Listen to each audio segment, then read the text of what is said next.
अभी हाल ही में अजीत पवार का जो प्लेन क्रैश हुआ, उनके परिवार के कई लोगों का ये कहना है कि इसमें साजिश है, जी, ये जानबूझकर करवाया गया है। जी। आपका क्या मानना है? देखिए, मूल रूप से इस पे अगर देखा जाए तो ये योग ही ऐसा था कि क्रैश होना था। वो क्रैश होने का योग था उस समय। हुँ, और समझ के चलिए कि जिस प्रकार से किसी व्यक्ति के जीवन के फैसले में अचानक से ऐसा बदलाव आना कि वो गाड़ी से जा रहे थे, जाना था और वो विमान लेके चले जाते हैं। तो ऐसे क्विक डिसीजंस जो उन्होंने लिए, मतलब ये ठीक वैसा है जैसे सोने का हिरण पकड़ने के लिए राम जी चले गए और पूरी रामायण वहाँ के बाद रची गई। तो ठीक उसी प्रकार से है यहाँ पे भी कि जो अजित पवार जी ने प्लेन लिया और ये सारी चीज़ें घटित हुई, जो घटना घटना था घटा। लेकिन हालाँकि अब इस पे ज्योतिषीय मत के को लेकर के अभी इस पे टिप्पणी देना उचित नहीं है। कारण ये है कि जब किसी की मृत्यु हो जाती है, तो मृत्यु उपरांत उसकी कुंडली नहीं देखनी चाहिए। और हुँ। वही कारण है कि इसके कारण का पता लगाने के लिए बाकी एजेंसीज़ लगाएँ। लेकिन उनकी कुंडली देख कर के मैं कहीं से इसका पता नहीं लगाना चाहूँगा, क्योंकि ये ज्योतिषीय नियमों का उल्लंघन है। मिडल ईस्ट में रह रहे भारतीयों को आपने सलाह दी कि वापस लौट आएँ, लेकिन हाल तो भारतीयों का अमेरिका में भी कुछ ख़ास अच्छा नहीं है, कनाडा में भी हुँ। कुछ ख़ास अच्छा नहीं है। दुनिया के कई ऐसे देश हैं जहाँ पर बहुत बड़ी संख्या में भारतीय हैं और शायद उन्हें पिछले 2-3 वर्षों में ये एहसास हो रहा है कि दुनिया के किसी भी देश में स्थिति कभी भी पलट सकती है। हाँ, और क्या देखिए उन देशों में पैसा ज़रूर ज़्यादा है, लेकिन सेफ्टी दुनिया को लग रहा है कि भारत में ज़्यादा है। क्या हाँ। सलाह देंगे आप उन एनआरआईज़ को जो कि दुनिया के अलग-अलग कोने में हैं, खूब पैसा कमा रहे हैं, अच्छा बिज़नेस कर रहे हैं, अच्छी पढ़ाई कर रहे हैं, नाम भी खूब कमाया है। क्या उन्हें लौट जाना चाहिए भारत? भारत को अब अखंड भारत के रूप में मैं बनता हुआ देख रहा हूँ। आने वाले समय में कई सारी कंट्रीज़ आपस में जुड़ जाएँगी, भारत भी विस्तार की तरफ बढ़ेगा। तो भारत लौटिए और आपका जो ब्रेन डेवलपमेंट आपने वहाँ पर जाके करा है, देशाटन से जो आपको ज्ञान प्राप्त हुआ है, उसको आके भारत में लगाइए और हुँ, भारत की अर्थव्यवस्था को, भारत की नींव को मजबूत करने में सहायता करिए। अपने गाँव में लौटिए, अपने जगह पे लौटिए और वहाँ पर डेवलपमेंट करिए। जो डेवलपमेंट आज आपने विदेशों को दिया, एक कंपनी है बड़ी फेमस, उसका नाम है, साउथ इंडिया में वो कंपनी है, कैलिफोर्निया से उनके ओनर आ गए अपने गाँव पे और उन्होंने वहाँ पे अपनी कंपनी को एस्टेब्लिश कर लिया। मेल वाली कंपनी है, ज़ोहो, ज़ोहो ज़ोहो, हाँ। श्रीधर तो वेम्बू। हाँ, श्रीधर बिंबू। हाँ, तो श्रीधर बिंबू जी का आप उदाहरण देखिए कि ज़ोहो कंपनी के संस्थापक जो हैं, कैलिफोर्निया से अपनी कंपनी को लेकर के और यहाँ भारत में अपने गाँव पर उन्होंने अपनी कंपनी को एस्टेब्लिश किया। इतनी हुँ, बड़ी एमएनसी गाँव से चल रही है। तो जब एमएनसीज़ गाँव से चल सकती है, तो भारत सेफ है और यहाँ पर शांति है और रहेगी भी शांति। क्योंकि ये जो युद्ध का माहौल चल रहा है, इससे भारत के पश्चिम परिधि में जितने भी देश आ रहे हैं, हुँ, वो सब के सब प्रभावित होंगे। चाहे वहाँ पर आपने आज तक कितनी भी शांति देखी होगी, हुँ, वहाँ अशांति मचना तय है। लोग देखिए दुबई को सबसे ज़्यादा सेफ कंट्री मानते थे। हुँ। आज तक उपद्रव वाली घटनाएँ वहाँ पे घटी नहीं। लेकिन आज देखिए कि वो भी वॉर की स्थिति में आ गया, वो भी युद्ध के साथ इन्वॉल्व हो गया। तो यही चीज़ जो है, जब भारत के पश्चिम में उथल-पुथल मच रहा है, तो भारत में शांति रहेगी, शाश्वत शांति रहेगी। भारत आइए, लौटिए और यहाँ को बसाने में हेल्प करिए, दोबारा घर लौटिए।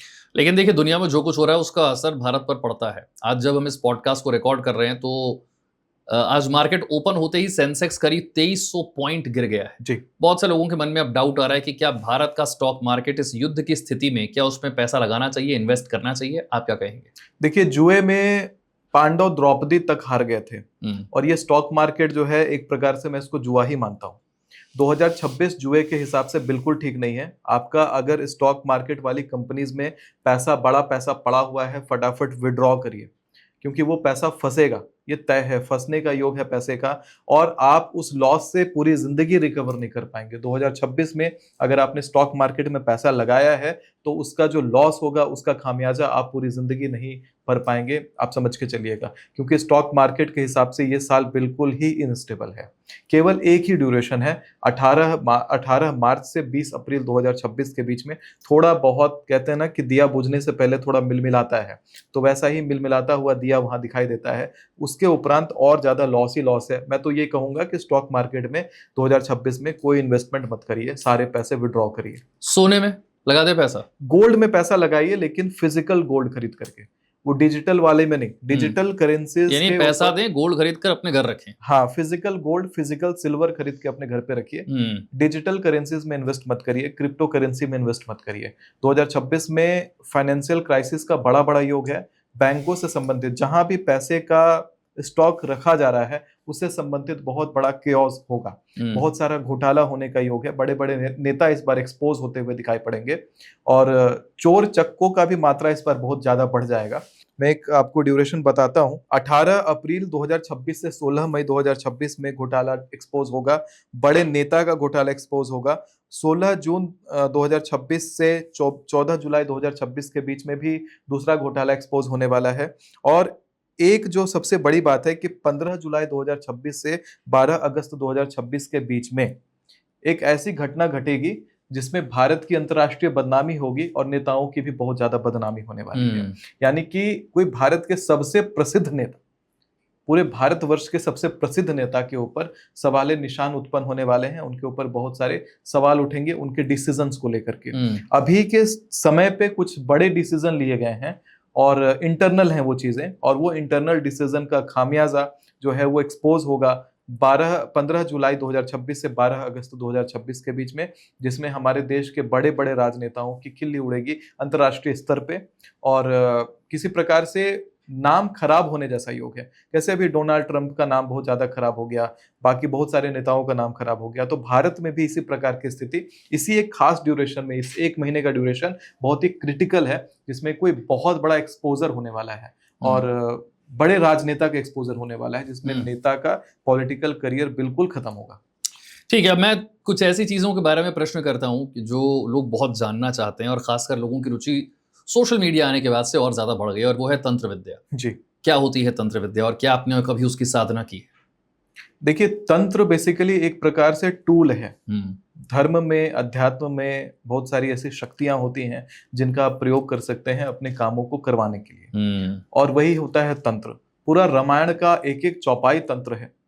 हर एक चौपाई से कोई ना कोई क्रिया की जा सकती है। पूरी दुर्गा सप्तशती में हर मंत्र, हर श्लोक तंत्र है। दुर्गा कवच में हर मंत्र दुर्गा कवच का एक तंत्र है। तंत्र यानी टूल। जैसे कि आपने कप में कॉफी रखी है तो कॉफी जो है वो सामग्री है, लेकिन कप जो है वो पात्र जो है एक टूल है। उसी प्रकार तंत्र होता है। तंत्र से क्या क्या किया जाता है, तो मूल रूप से मारण, किसी को मारने का क्रिया किया जाता है। मोहन, किसी को सम्मोहित कर सकते हैं। उच्चाटन, किसी को किसी स्थान से हटवा सकते हैं, जहां पे भी वो बैठा है उस स्थान से उसको हटवा सकते हैं, निष्कासित करवा सकते हैं। विद्वेषवन, दो लोगों को आपस में लड़वाने का काम होता है तंत्र में। और वशीकरण, वश में करने का काम होता है तंत्र में। स्तंभन, एक और क्रिया होती है, उसको कहते हैं स्तंभन। यानी कि कोई व्यक्ति आपके खिलाफ कुछ बोलना चाह रहा है, कोई काम करना चाह रहा है, आप उसको स्तंभित कर देंगे। वो ऐसी चीजों में उलझ जाता है कि आपके तरफ वो ध्यान ही नहीं दे पाएगा।